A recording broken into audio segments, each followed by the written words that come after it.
안녕하세요. 안녕하세요. 간단한 자기소개 부탁드립니다.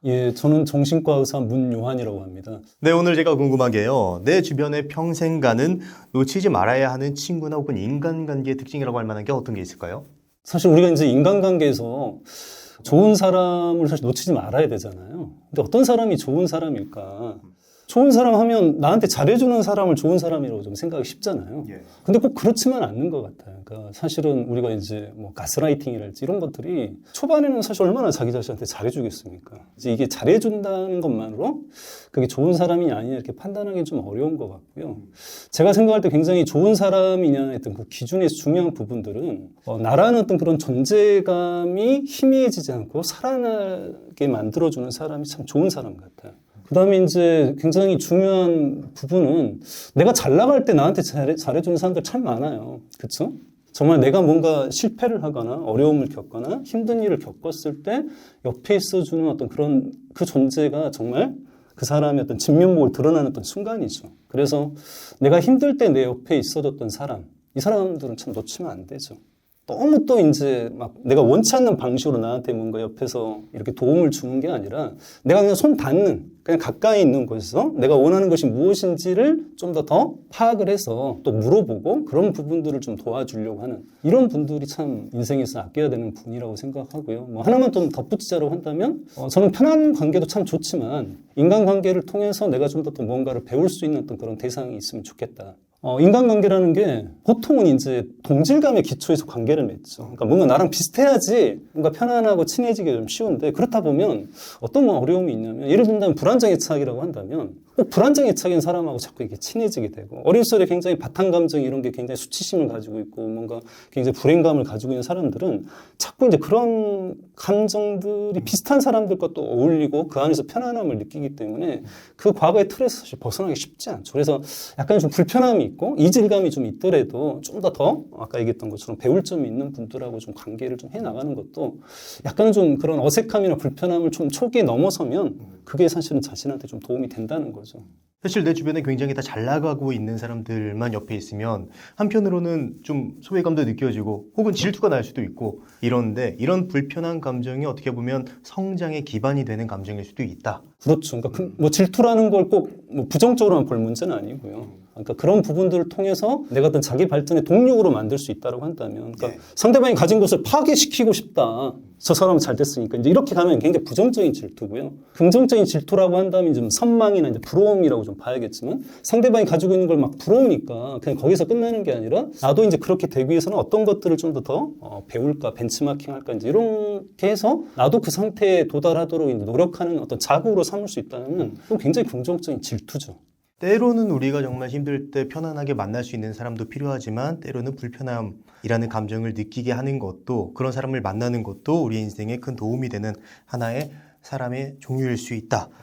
그렇다면은 내 주변에 평생 갈 수 있는 좋은 사람인지 혹은 허울만 좋은 우리가 피해야 될 사람인지 어떻게 알 수 있을까요? 우리가 사람이라는 게 누구나 다 이제 좋은 면도 있고 안 좋은 면도 있잖아요. 근데 이제 너무 한 면만을 보는 사람들이 있죠. 그러니까 예를 든다면 누군가 이제 이렇게 만났는데 나에 대해서 굉장히 좋게만 이렇게 보는 사람들이 있죠. 그래서 굉장히 대단하고 뭐 넌 참 좋은 사람이고 뭐 이렇게 하면 물론 이제 기분은 좋을 수는 있는데 이제 이런 경우에는 또 어떤 어려움이 있냐면 이제 그런 분들은 그러니까 상대방의 실제 모습을 좋아하는 거라기보다는 그런 이상화된 모습을 좋아하기 때문에 반대로 이제 또 실망하기가 굉장히 쉽고요. 그래서 이런 이분법에 갇혀있는 분들은 예를 들면 7개, 8개 어떤 좋은 일이 있었음에도 불구하고 뭔가 관계에서 한 번 실망을 하게 되면 그걸로 인해서 굉장히 이제 7개, 8개 잘한 것까지도 다 부정을 시켜버린다거나 뭐 완전히 관계를 끝내버린다거나 그래서 우리가 좋은 면과 안 좋은 면 이런 부분들을 좀 더 다 이렇게 양면을 좀 볼 수 있고 그렇게 사람의 좀 전체적인 있는 그대로 좀 바라봐 줄 수 있는 사람들이 참 필요하다고 좀 생각이 좀 들고요. 지금 하신 말씀이 굉장히 좀 공감이 되는 게 최근에 좀 저를 좋아해주는 그런 사람을 만나서 항상 좋은 말 위주로 많이 하고 그런데 갑자기 180도 달라지더라고요. 제 어떤 면을 보고 실망을 해서 사람의 태도가 180도 달라지는데 이게 굉장히 그 한 개인에게는 큰 상처가 될 수도 있겠다. 물론 제가 그렇게 좀 느끼기도 했고 그래서 처음에 누군가가 나에게 굉장히 좋은 말 혹은 좋게 행동하는 어떤 그런 태도만을 보인다면 우리가 한 번쯤은 생각해 볼 필요가 있지 않을까라는 이런 분들은 굉장히 일반화를 또 많이 시켜요.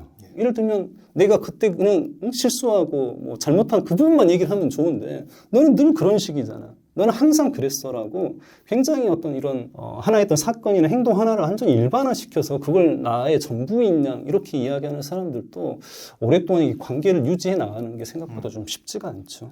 그래서 사실은 인간관계에서 최악의 감정이 뭘까요? 인간관계에서 느껴지는 어떤 감정 중에 예를 들면 격렬감 같은 거. 근데 그게 갑작스럽게 어느 날 하루아침에 격렬감이나 혐오감이 생겼을까요? 그렇지 않다는 거예요. 그 씨앗은 굉장히 작아요. 그러니까 다시 말하면 그 서운함 같은 거예요. 처음에는. 서운함인데 그 서운함이 이제 해소가 안 되고 계속 쌓이고 그게 이제 미움으로 자라고 분노로 자라고 뭐 증오로 자라고 어떤 혐오나 격렬 이렇게 자라나는 거지 처음부터 뭐 격렬감이 혐오감으로 이렇게 생기는 게 아니라는 거예요. 그러니까 이제 인간관계에서 중요한 부분들이 우리가 관계에서 이런 갈등이나 문제가 너무 커지기 전에 그 일반적인 관계에서 우리가 좀 더 서운함을 이야기하고 그런 부분들을 좀 들어줄 수 있는 관계가 굉장히 필요하다는 거죠. 그렇다면 서운함에 대해서 이야기를 할 때 자칫 잘못하면 굉장히 위험하게 얘기를 하게 될 수도 있을 것 같아요. 서로 치고받고 싸우게 되는 또 어떤 단초가 될 수도 있을 것 같은데 좀 어떤 식으로 얘기를 하는 게 좋을까요? 인간관계도 그렇고 정신건강의 모든 문제가 결국은 정신적인 어려움들을 만들어내는 건 억압이거든요. 이거 치유는 반대로 이제 억압의 반대는 이제 표현인 거죠.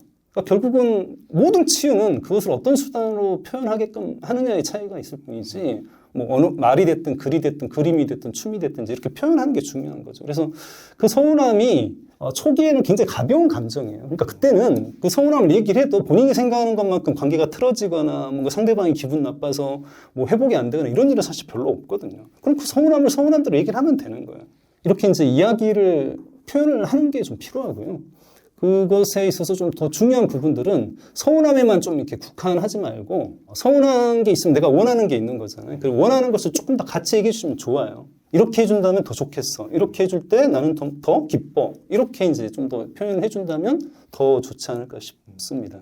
한편으로는 그냥 외워두는 편도 괜찮을 것 같아요. 상대방이 뭐 이런 것 때문에 섭섭해, 서운해 라고 했을 때 아, 이런 점이 서운했구나. 그냥 서운했구나 정도만 해도 반박하려고 물론 그 반박하고 싶은 마음이 올라오겠지만 그걸 참고 맞습니다. 서운했구나. 그랬구나만 해도 상당히 이게 괜찮은데 많은 분들이 그거에 대해서 자꾸 이렇게 설명을 하고 사실관계를 이야기하려고 하느라고 불필요한 감정적인 대립들이 더 추가적으로 생기는 경우가 많죠.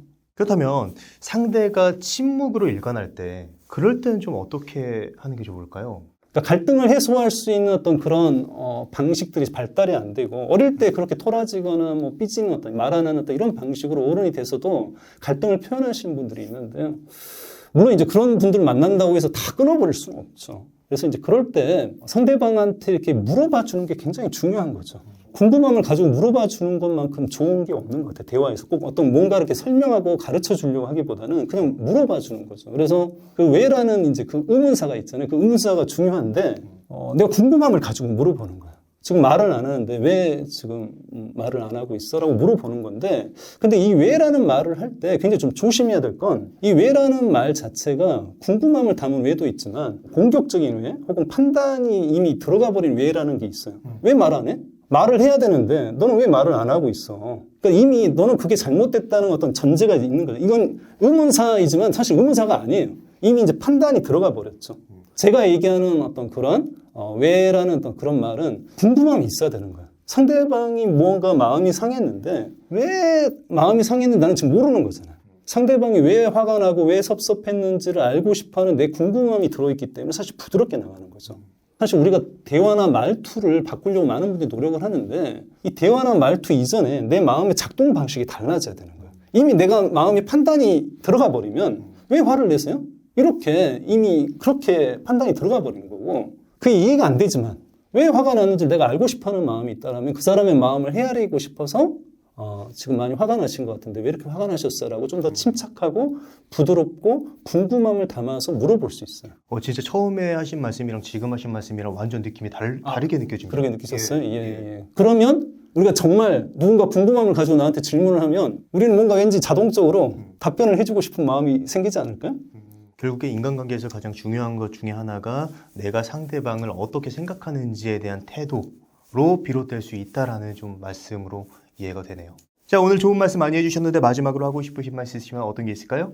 인간관계 좀 많이 어려우시죠? 특히 이제, 뭔가 내가 노력을 해도 내가 노력한 만큼 뭔가 이렇게 보답이 돌아오지 않을 때 굉장히 많이 지치고 힘드신 분이 있는데, 저는 좀 약간은 좀 질문과 좀 약간 벗어나서 마지막으로 좀 여러분에게 좀 드리고 싶은 이야기는 인간관계 너무 많이 이렇게 애쓰지 않으셨으면 좋겠어요. 그러니까 그 인간관계에 투자하는 그 에너지 한 절반만 자기 자신한테 이렇게 투자하면 좋겠다. 특히 어디에 투자하느냐?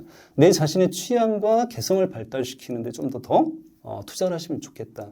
내가 좀 더 취향이 뚜렷해지고 내 개성이 뚜렷해지면 마치 꽃이 이렇게 향기를 뿜어내서 벌과 나비가 날아오는 것처럼 인간관계도 좀 더 노력하지 않고 애쓰지 않아도 자연스럽게 좀 더 형성이 될 수 있거든요. 그래서 너무 인간관계만 애쓰지 마시고 내 자신의 어떤 개성과 취향을 좀 발달시키는데 좀 더 주의를 기울이셨으면 좋겠다. 그런 얘기 드리고 싶습니다. 예.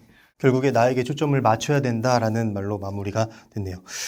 오늘은 문유한 선생님을 모시고 내 주변에 평생 갈 수 있는 사람을 구분하는 방법에 대한 이야기를 나눴습니다. 그럼 오늘의 심리학은 여기까지 하도록 하겠습니다. 좋은 말씀 해주셔서 감사합니다. 감사합니다.